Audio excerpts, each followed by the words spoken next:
Hello everyone, and welcome back to Make Believe, where we're playing the house in Fata Morgana. Last time we got a bit more of... Actually, I think we got Jacopo getting hurt by one of the people he had to destroy the company from.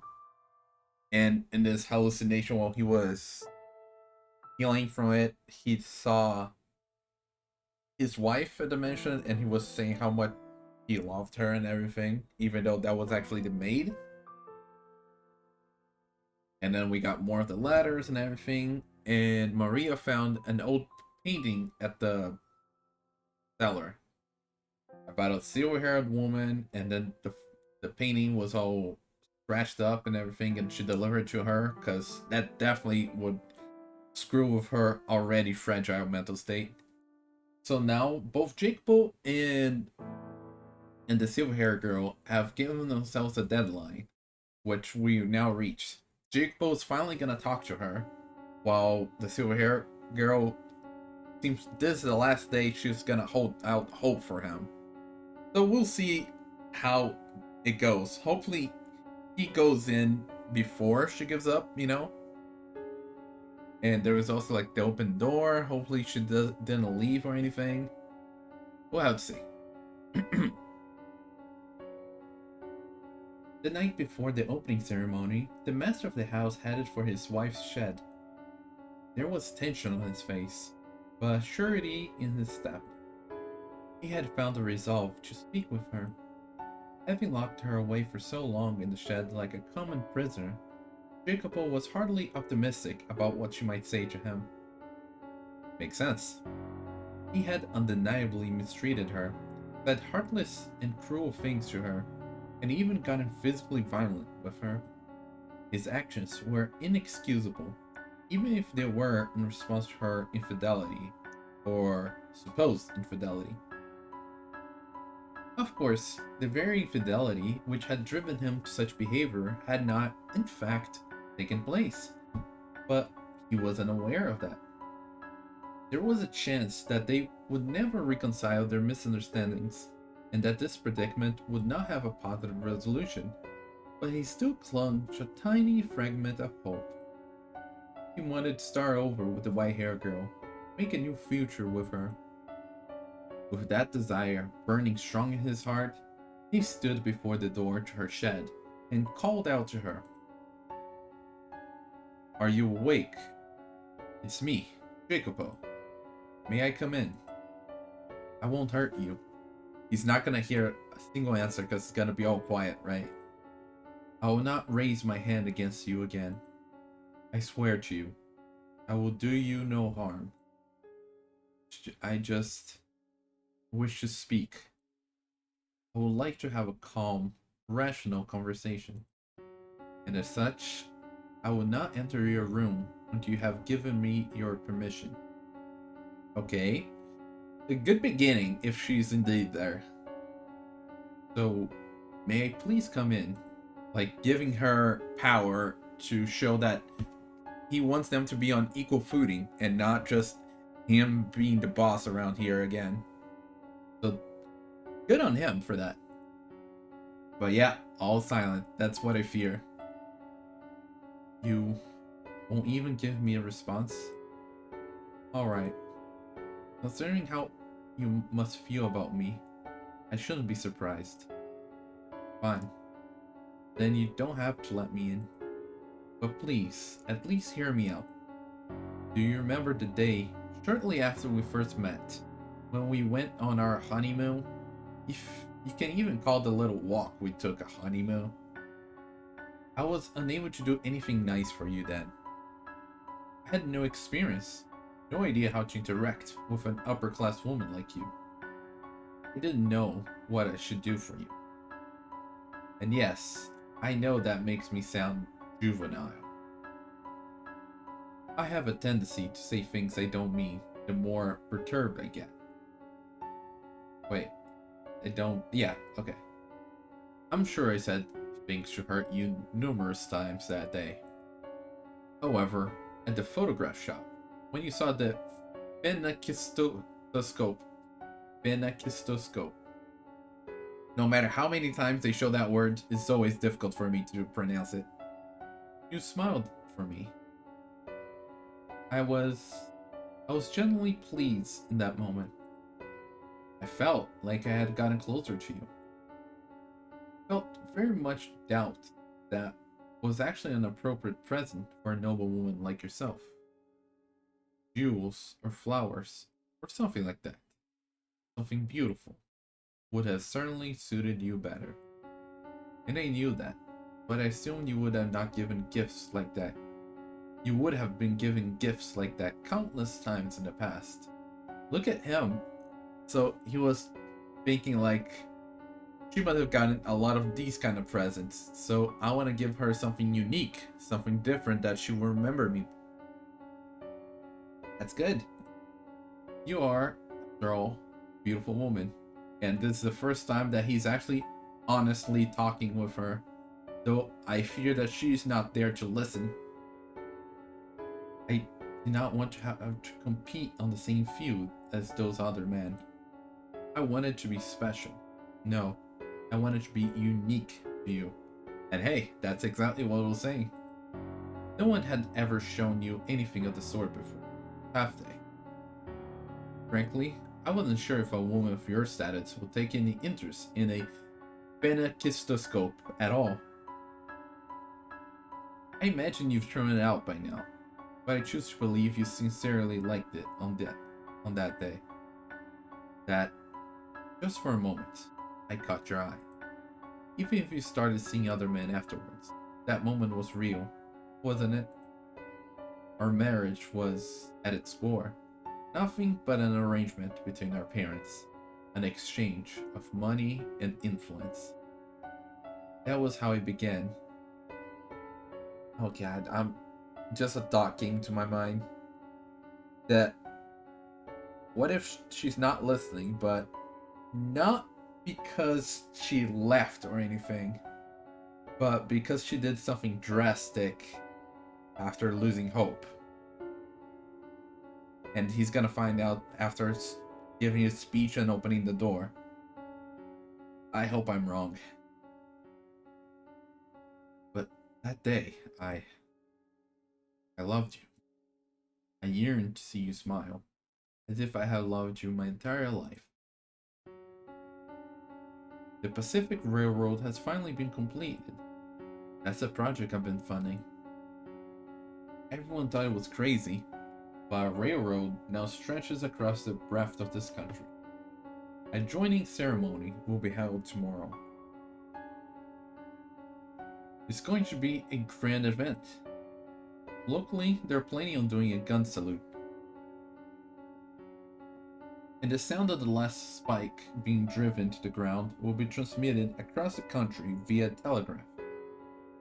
I have procured a telegraph, so we can listen to it here in the mansion. In your condition, you would probably have trouble handling the crowds at the telegraph station. Look at that, you even thought of her. But here, you could celebrate in the comfort of your own home. I suppose what I'm saying is, I want to celebrate this with you. I have made arrangements to make that possible for you, because I wish to have you there with me. Would you be willing tomorrow celebrate the completion of the Pacific Railroad with me? Would you be there at my side? Please, say something. The longer the silence goes, the more worried I get. I want to start over. I know very well what I've done to you. You may be at fault yourself, but what I did is unacceptable. But I did. But what I did was a consequence of my overpowering love for you. Yeah, like I said, he was overcome by jealousy and just did the unthinkable. He had a rage of jealousy. I swear it. Why? Why will you not answer me? Say something. Anything. Please. Please. You can hear me in there, can't you? If you don't want to, you can just say no. If you do reject me, I'll set you free. I won't hurt you. I promise. The door opened because it wasn't locked, right? The door. Not locked? Yep. Because Maria unlocked it. Now, what is gonna happen once he looked inside? Is she gonna be gone? Physically, I mean? Or spiritually? Or maybe mentally? We'll see. Who opened it? Hello? Humid spring breeze brushed against his cheeks. The drawn lace curtains appeared to glow in the gentle moonlight. The white-haired girl was not in her room. Okay, so she's gone physically here. I feel like that's the best of the outcomes I was predicting. Where, where have you gone? Stupefied, he glanced about his wife's chamber. Now, please tell me there's a letter from her to him that she didn't deliver yet. That was like her last letter. And so Maria couldn't tamper with it. Stupefied, he glanced about his wife's chamber. My eyes, the neatly organized room, appeared no different than any other day. But to his eyes, it was pale and hollow. For the one who was supposed to be there, who was supposed to be waiting for him, was not present. He could not hear her voice from anywhere in the shed. In its place echoed a dry rustling, sad, pitiful, empty whisper of a noise. It came from the lone object left abandoned atop her desk. The phenakistoscope. Hey, at least that much, showing that she still kept it.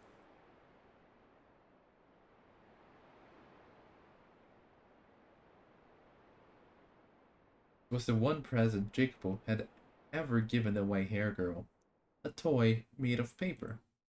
When spun and viewed in the mirror, it created the illusion of a man and woman dancing. You, you still had this? That's ridiculous. I assumed you had thrown it out. The white hair girl had evidently made considerable use of the phenakistoscope. Okay, how many times are they gonna say this word this episode? The paper was visibly worn and tattered, warped in places, and have even begun to yellow. It spun slowly in the wind, rustling and rustling and rustling, spinning in an endless reminder of that day the year before, though there was no longer anyone around to look through it. Why, but you were with other men. Why would you keep something I gave you? It's so worn. Why? A letter. Yes, there is a letter. Beneath the ever-rotating phenakistoscope lay a single sheet of paper. Okay, there's been like 5 or 6 times they said this word. As if drawn to it, he scanned the contents of the parchment. It was a letter addressed to Caro mio Jacopo. There we go. The salutation, written in his native language, translated as follows. In his language? Huh. My beloved Jacopo. Did the fruits of your dream turn out as you had hoped? I am sure it was wonderful and impressively fast. A train that can travel across a continent as large as this is like something out of a story. Here's the spacings and some capitalized letters. I wish I could have been there to see it. I'm sure it would have been quite pleasant, like the day you gave me the Fennecis will. Thank you for not saying that whole word. Am I being presumptuous? I'm sorry. I'm sorry. I'm sorry. I thought I would keep waiting for you forever, no matter how much you hated or ignored me. But I made up my mind, so I'm sorry. I decided I would wait for you until the railroad was completed. I foolishly thought you might invite me to the opening ceremony, and he did. But it seems I am not good enough for you. But I thought it was gonna be completed tomorrow. I'm going to take my leave of your house, so you needn't concern yourself with me any longer. However, I do have one request. Please do not forget about all the letters I wrote. Think back on them from time to time. Not burn them all, for they contain my thoughts, my feelings, my words, a record of my love for you. Thank you. I was hoping this was written in this last letter, talking about all the other letters she sent to him, addressed to him. Remember, when you can, that I was always watching you. I'm sorry. I'm having trouble writing. My ears are ringing. There's a voice whispering to me, calling me a witch. Maybe it's your voice. My vision is blurred. I'm not even sure what is going through my mind. I'm sorry. This was all I was able to write for you. Truly sorry. I will leave the Fennicus will behind. It was my dearest treasure. Farewell. Loved you. 5/8/1869. I think, was this the first time we had actual date for this? What? What the hell is this? He was visibly rattled, and unsurprisingly so. Mention of the Transcontinental Railroad's opening ceremony, the letter she had written, her dearest treasure, her profession of love for him, and above all, the mangled texts they appear to have been written by someone not entirely in their right mind.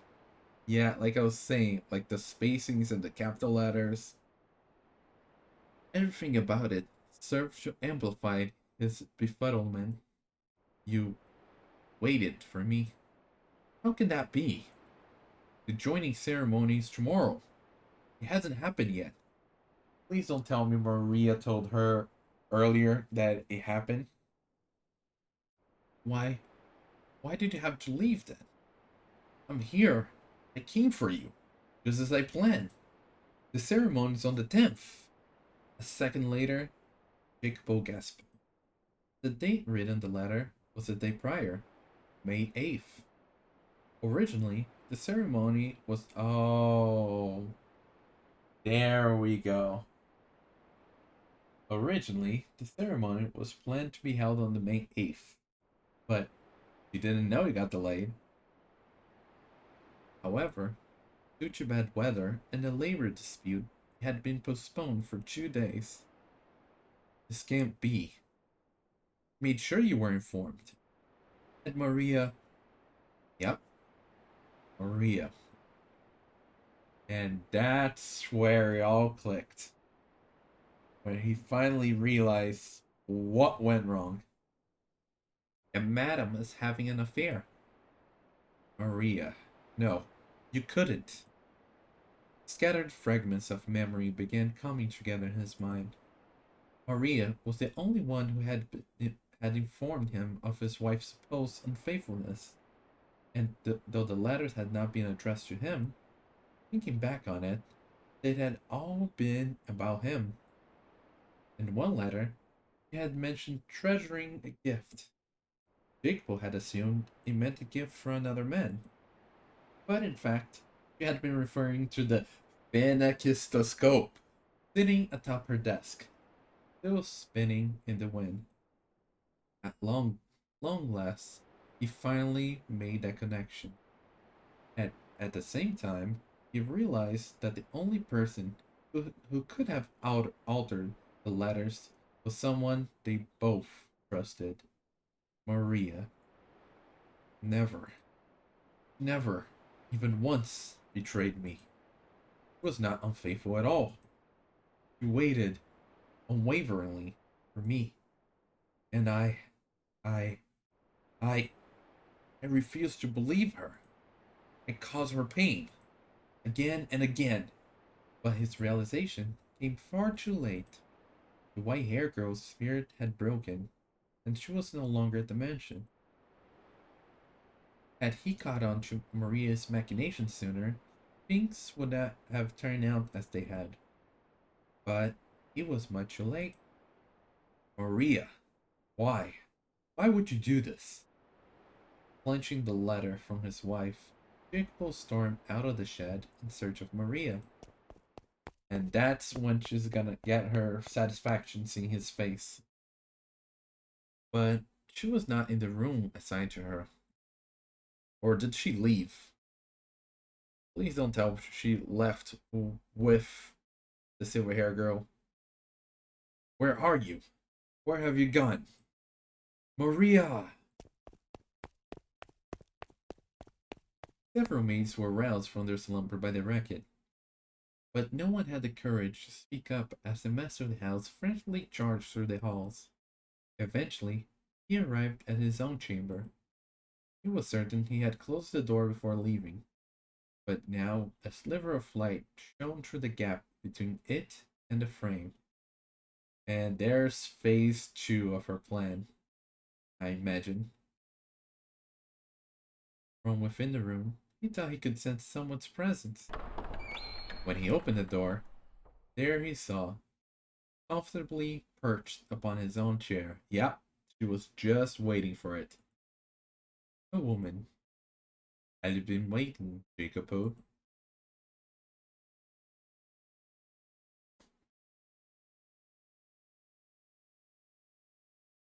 Oh, those eyes. Nice room you got here. Though I guess that's only natural. You've been the man of the house and all. All this fancy furnishing. You do know this stuff's too good for you, right? And then me. I get that bed in little maid's room. Drives me up the wall. So hey, Jacopo. Oof. Look at that. And the music. Clear the air with your little lady yet. Oh, the lyrics come in. Maria! I love that look on your face. Guess you didn't make things better then. You know, good and well, that she's not even there anymore, not even here anymore. Well, yeah, but I still wanna hear you say it, you know? I wanna hear from your own mouth that you couldn't keep a leash on your woman, so you locked her up, drove her to mad, broke her down, and then she ran away from you. Go on, say something. Climb back on your high horse and start shouting like you always do. Why, Maria? Why would you do this? Why? Why do you think? Ooh. Okay, that was really cool. Because I fucking despise you. I've been trying to figure out how I wanted to end things, but then they just fell apart on their own. The fates are smiling down upon me, I guess. Nonsense. She was waiting for me until the day of the joining ceremony, and I was going to see her on that day. You knew the ceremony had been postponed. That's what you get for putting it all in my hands. For thinking I'm the only one on your side. What? Did you think I'd just tell her like a good little maid? Ooh, the distortion? Not a chance in hell. I mean, talk about some fantastic news. You both picked the same day, but you got the dates different. Absolutely perfect. Maria, is that how you always felt? How long have you held this grudge against me? How long? How long?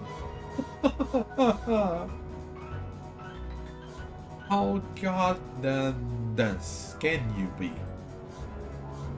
Must be nice living in your little fantasy world, Jacopo. And this is the next cup of famiglia? Ha! Oh my god, my sides. Though you've always hated me? At the very least, I fucking loathed you since the minute we had our reunion. At first, I did try to convince you you had your reasons. Didn't make it feel any less unfair though. You had all your money and all your power and everything else you stole from me. And then you go and get hitched to this pretty little lady. Oh, don't try to act like you're the victim here. This is all on you. Do you have any idea how I felt? Fallen from grace, made your goddamn maid, having stuck up to you. Do you have any idea how infuriating that was? Or did you think I didn't know anything? Did you think I didn't suspect anything? If you did, then you got your head way up in the clouds. So you were motivated by your... No, so you were motivated by your grudge against my family, the Bersatis? Precisely. That's exactly it. Your father wanted so badly to be the capo famiglia, wanted to so badly be in the power, that he murdered my dad and grandpa. They say it was a carriage incident, but the ground was all torn to hell where it happened. You want to tell me what kind of carriage incident caused it to explode? A very big incident. As soon as my dad and grandpa died, our dad took over as the capo famiglia. The balance of power and affections began to change. My family and anyone with ties to the Campanellas was either exterminated or exiled. The Versatis took control of the city.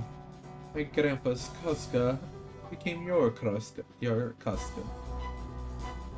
No one in their right mind would be naive to think the Versatis didn't have a hand in that. The great Campanella family, bitten by their pet dog.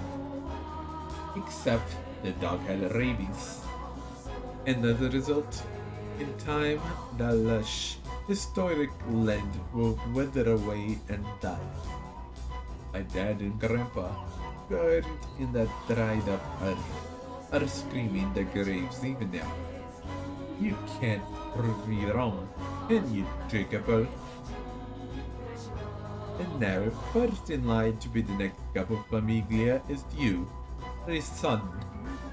Naturally, he's pretty good, doesn't it? Slaughtering my family, leaving us to wallow in the mud. Why you live here like a fucking king? Because of what your family did. I don't have a family to go back to anymore. No house, no prestige. I have nothing left. And that's goddamn outrageous. The Campanellas are supposed to run the city, but instead, filthy Bersati's crows are crawling over like some kind of infestation. I am a legitimate campanella, but I'm stuck being your goddamn maida. If I hadn't been born a woman, I could have become the capo familia after my dad and grandpa died. But because I'm a woman... Hold up, and what's the territory info?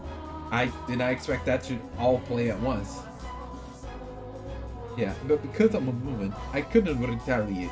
I just had to sit on my hands and watch the tragedy unfold. It was an absolute misery. So, I had to make you suffer as well. I had to make you I had to make you twice as miserable as I was. You had no reason to hate anyone but me. Why did you make her a part of this? Oh no. Oh my god, I keep not noticing when Jake was the one talking. You had no reason to hate anyone but me. Why did you make her a part of this? Did you have some grudge against her too? Not particularly. I actually rather like that madam. Sweet, pretty, kind-hearted, timid, and fragile. Trusted every word I said. Splendid little toy. You thought of her as your toy? Now then, can you really call me out for that? You can't. You have no right. You never cared one bit about anyone else. It all fits stews for you. A little too late to find your sense of morality, don't you think? This whole thing, it could have been avoided if you two had just had a single conversation. But instead, the both of you come crawling to me, saying, "You're my only ally, Maria."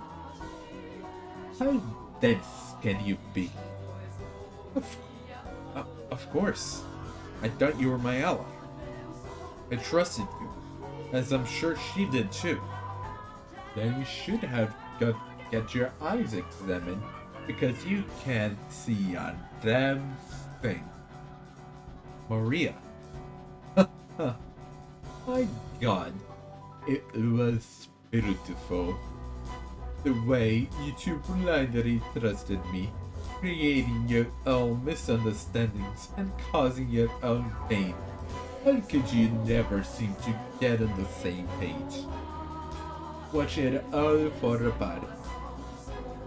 Maria, is that everything?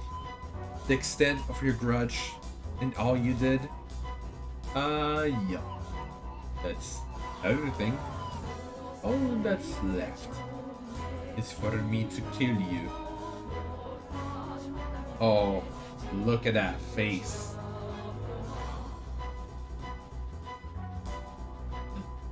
Well, still now, I wouldn't want to miss. Maria, you... Does our past mean nothing to you? Was that oath just an empty promise? How could it, when you remember so clearly? Fine, I'll explain for a little romantic boy. Bad grown-ups will even take advantage of good memories. It's time I finally return this to you, Jacopo. That cartridge you gave me, packed with your disgusting sentimentality.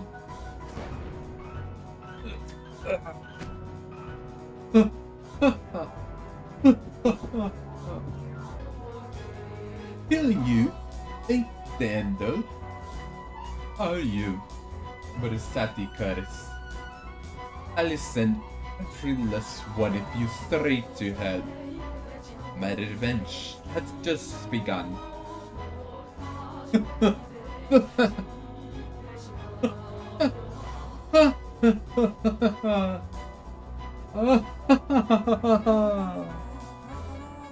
Uh, but if even if you had been a man, you wouldn't have a suitable couple famiglia. You should have aimed between my eyes, Maria. Jacopo. Oh, the twists. Ah, in case you haven't noticed, there's a little something here. Uh, well, why? And both dead while the silver hair girl was gone, huh? Why?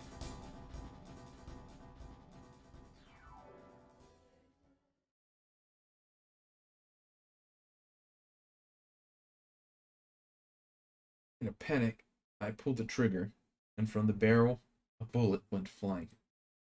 Quite literally right between her eyes. Would anyone ever believe me if I said this wasn't how I wanted things to turn out? And now we're seeing a little bit of their past. They're young ones.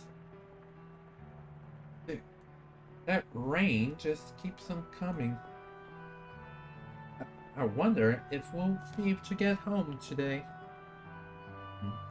Hey, Jacopino, say something, you little wuss.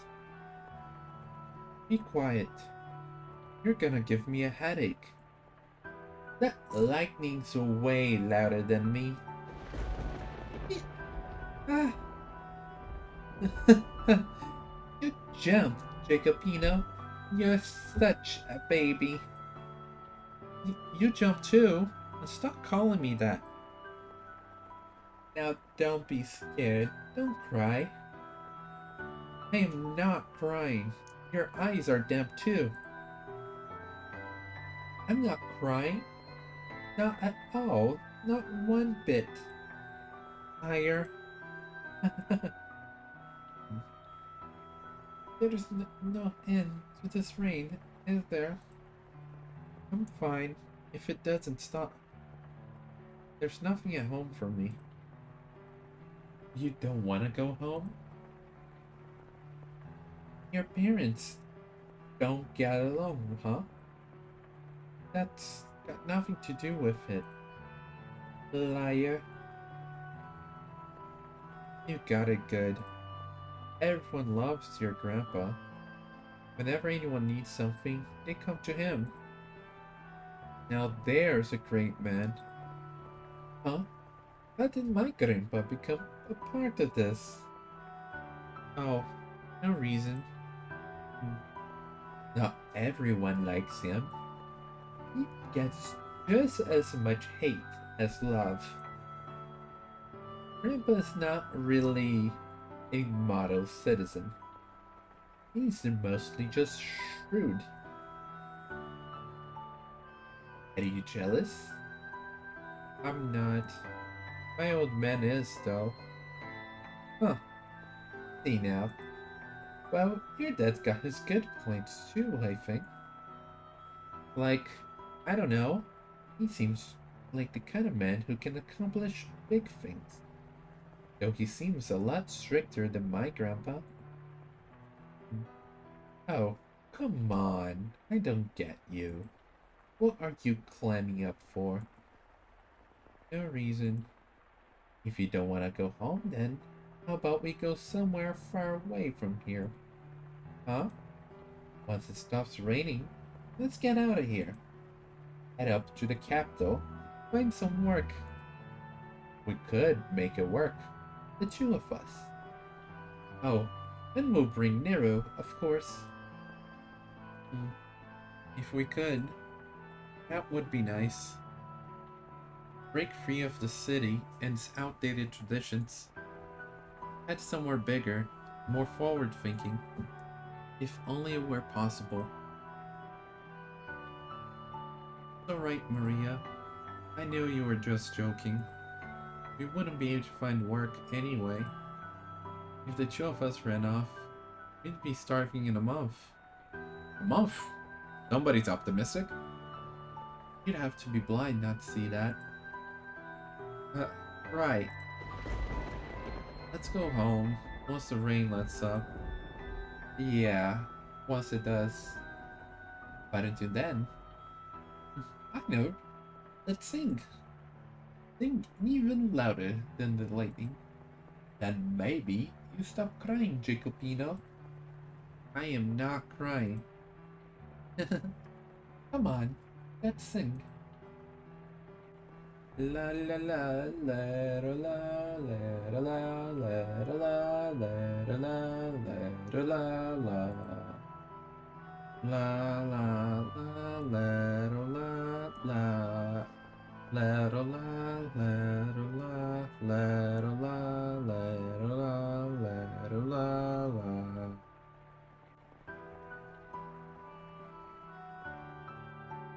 Maria, I may not put into words, but I trust you understand that I consider you a dear friend. Listen to me, Jacopo. I don't remember exactly my voice for his father. My actions were justified. I did what I did for the betterment of the city, this land. The Campanellas are too conservative. Under their control, this country will atrophy. Progress will continue to lose steam. If we don't push forward, we'll fall further and further behind. Before long, you'll be made the next couple of amigos. But until that day, you will cross over to the new world and establish the Casca Day. Unify us, bolster us, make us strong. I'll handle things back here. I won't let the Campanellas try and strike back. And that failed. What? You want Maria to? It's dangerous to keep a Campanella so close by. She has to be taken care of. And because of Jacopo, she was not killed.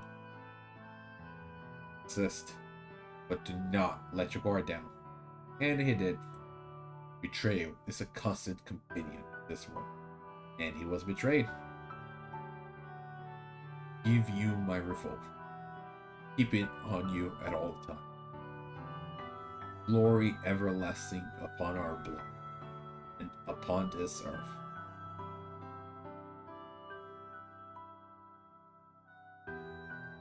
The best I can give you is a job as my maid. If I show you any more obviously preferential treatment, the Bersatis are liable to step in. Money, power, respect, and enough authority to not take orders from anyone. I thought that if I could obtain all that, I would be able to give you your freedom. And her, well, I wanted to give you both comfortable lives. But none of that got through to either of you. Yeah, he wasn't very good at communicating. And things went down a spiral. Ooh, the blood on the coat. Everything slipping through my fingers. Her love, my friendship with Maria, both of their smiles. Master, Master, what was that sound? so much blood.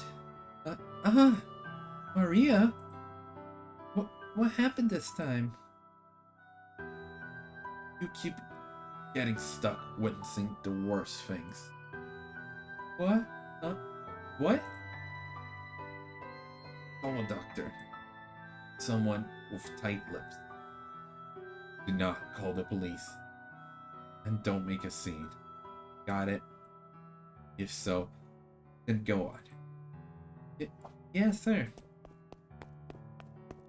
Right. Not everything has slipped from my grasp. And money and influence are all that's left. That is what you wanted, though, is it not? You sought money and power now. You gonna go? Yes, I will. But first, I would like to ask you something. What do you intend to do from here? What am I gonna do? Exactly the same as before. There is but one thing for me to do. I see. Will you eventually find solace in your riches? The way I see it, money and power can be your ally, but they can become your enemy in the blink of an eye. If you do not put them into words, your feelings will never make it through to anyone, as it happened. For unlike money, humans are not measurable by their appearance.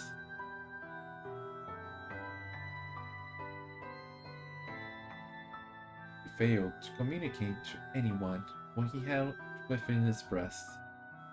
He was chained down by his place in society, his pride, his relationships, and his own heart. And at some point, he found himself in a position where he was no longer able to speak his mind. For enough time, he likely forgot how to be genuine at all. Or perhaps someone like him simply would not, even if they knew how. In any event, there are many things in this world that cannot be communicated without being put into words. How sad that his stay would end without him expressing how he truly felt. How hard it must have been to never clear up his misunderstandings. After Jacob's confrontation with Maria, the Pacific Railroad was completed as scheduled. Celebratory cheers shook the New World as the last spike was driven to the rails. Jacopo, however, could not even manage a smile listening to the telegraph, and I'm sure you can guess as to why. The people with whom he wished to share that moment were not there. Shortly following her death, Jacopo held a private funeral for Maria. Then, he commenced a search for the white-haired girl. Yeah, that's what I was gonna say, like, she's supposedly out there. But he did not do so alone. He hired others to help, did everything in his power to find her, tirelessly searching for many, many years. However, he never was able to locate her, and he spent the remainder of his life alone. Money, power, renown, servants.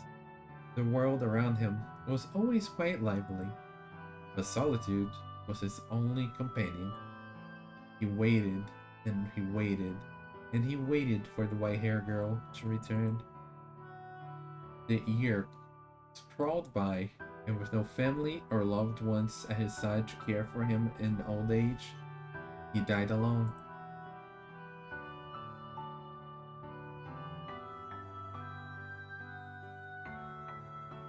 Oh, and we're seeing this one last time.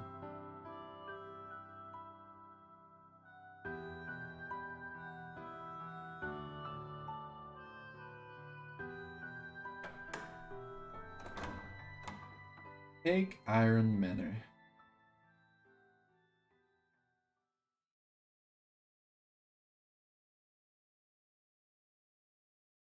Yep, let's save.